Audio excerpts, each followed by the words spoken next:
আরে ভাই পানিতে পাশা লাগছে, খেতে দে। হ্যাঁ আব্বে, এ তো পানি খেয়ে জমে গেছে, এখন কি করব? আমি বলি। হ্যাঁ বলো।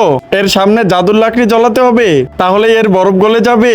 কিন্তু এই লাকড়ি পাবো কোথায়? আগে বাবা বল, তারপর বলবো। দেখ সালা, ওই দেখ দরজা। ওই দরজার ওই পারে তুমি লাকড়ি পেয়ে যাবে। চল ভাই গিয়ে লাকড়ি নিয়ে আসি।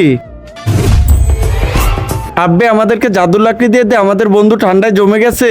দিব, কিন্তু আগে আমাকে কিছু খাওয়ার জন্য দাও। আচ্ছা ঠিক আছে, এই নাও, বিয়ারটা খেয়ে নাও। কিন্তু তার আগে বন্ধুরা, তুমি যদি তোমার মাকে ভালোবেসে থাকো তাহলে ভিডিওতে লাইক করে চ্যানেলটা সাবস্ক্রাইব করে দাও আর কমেন্টে আই লাভ ইউ মা লিখে দাও।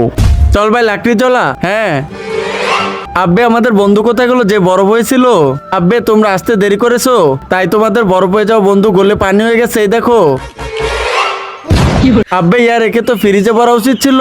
জলদি চল।